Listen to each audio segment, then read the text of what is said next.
Hello, in this video we're going to see how to emit events using Yule. And I have three events here, one for adding an admin, one for making a deposit, and one for adding user info. Of course, there are many other events that the final version of the smart contract could have. But as with other topics, I think that after you'll see and understand how the process works, you'll be able to try it out yourself and add whatever events you would like. So without further ado, let's move to the Yule contract and let's start with the deposit event. And here I've commented the event and emit so that we don't start looking around for them in the smart contract. And let's get started. In order to emit an event in Yule, we would have to use log. And it's actually log and a number, and this number is between 1 and 5. After we go through this example, I will explain why I have selected log2 for this, or why we actually need log2 for this. And yeah, let's get moving. Log2 takes 4 params, and the first two are related to the memory storage of the non-indexed values. The third one will be a signature, and then the fourth one will be related to the indexed value. So, what is the indexed value? Well, it is the msg.sender, and in this case, it is the caller. And now I said that the first two values are related to the non-indexed values. Well, we only have one non-indexed value here. It is the amount, and this has to come from memory. So we would store it at the 0x40 slot, and the amount is actually a call value in our case. And we can fill this in here, 0x40, and the size 0x20. It's basically like the return statement.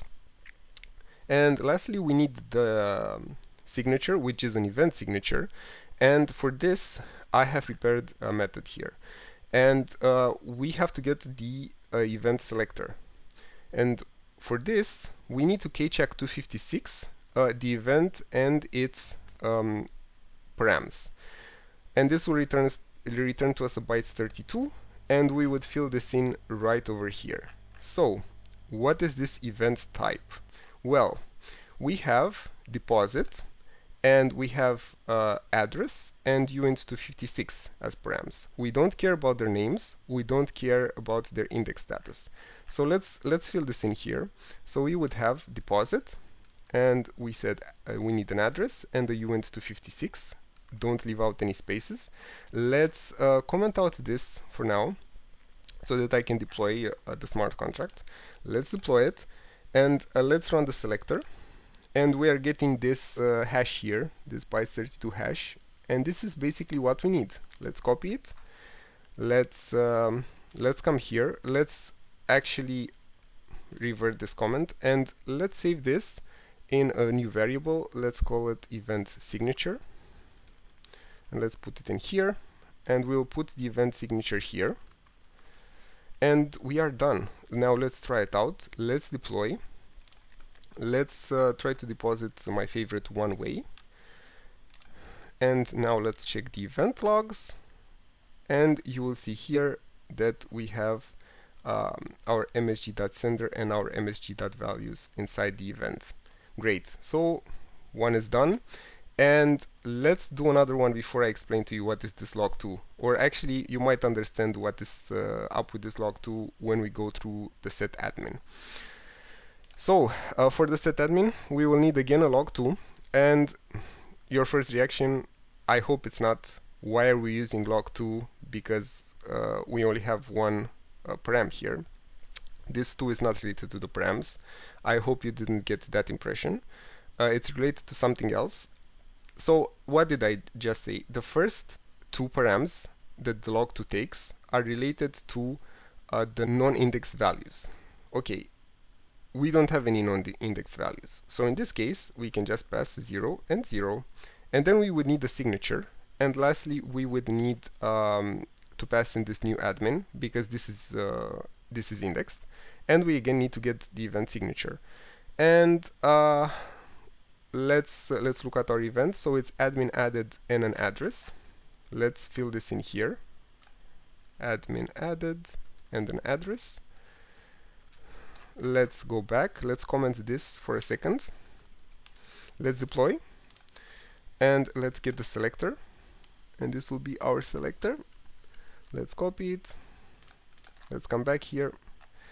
Let's save it in a signature, event signature variable. And let's fill this in.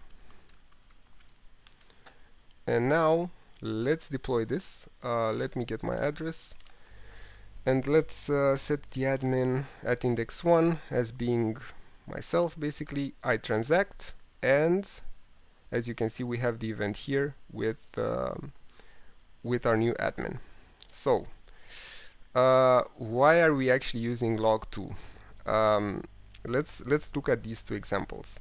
So the way that I like to think about this, considering that it's from log 1 to log 5, is we basically always have these three params. We have whatever is in the memory, even if it's nothing, we still have to pass 0, 0. We have to pass the signature, and then log 1 basically means 0 indexed values. Log 5 would mean 4 indexed values, which is actually the maximum that we can index. So it's always, we would always select 1 plus whatever number of indexed values you have. So this is how we select it. And now let's move to the bigger boss in this case, and this will be the set user info, because this one has 3 indexed values and 2 non-indexed values. So what did I just tell you? That we are going to use log 1 plus however many indexed values we need. In this case we need 3, so it's 1 plus 3, and we would use log 4. And if we go here, we will see that this expects 6 arguments. Basically, the first 2 will be again the memory, the non-indexed ones in memory. Then we'll have the event again, and then we'll have these 3 values that are indexed. So let's fill it in fast. We already know the last 3 values, so these would be in this case first the msg.sender, and this is caller.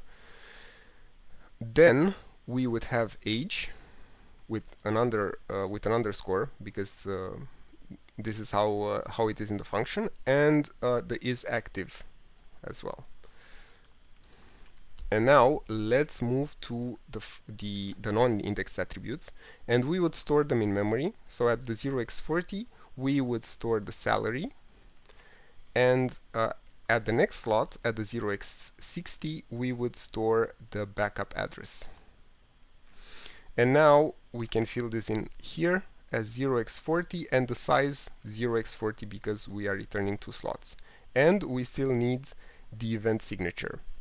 Let's build the events. Let's build the event signature here now. So the event signature is user info added.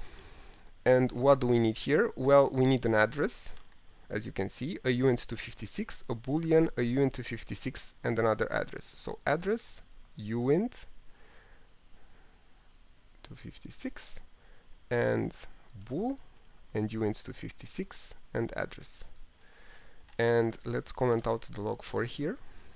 Let's deploy this. Let's get our selector. And let's come back to our smart contract. Let's store this event signature, like so. Let's fill it in here. And we are done. But if you don't trust me, let's actually try to deploy it. Let's go here and let's set the user info. For my backup address, I'm just going to use my address again. Salary 1000, age 20, is active false. Let's transact. Let's go here and check the event, and as you can see it is according to plan, let's call it. So we are done with this. I hope you understand the process now much better, and it's actually, in my opinion, quite easy to emit events using Yule. I encourage you to try out by yourself a few cases from the smart contract. And that is it. If you have any questions, leave them in the comments or DM me. Thank you for watching and see you in the next videos.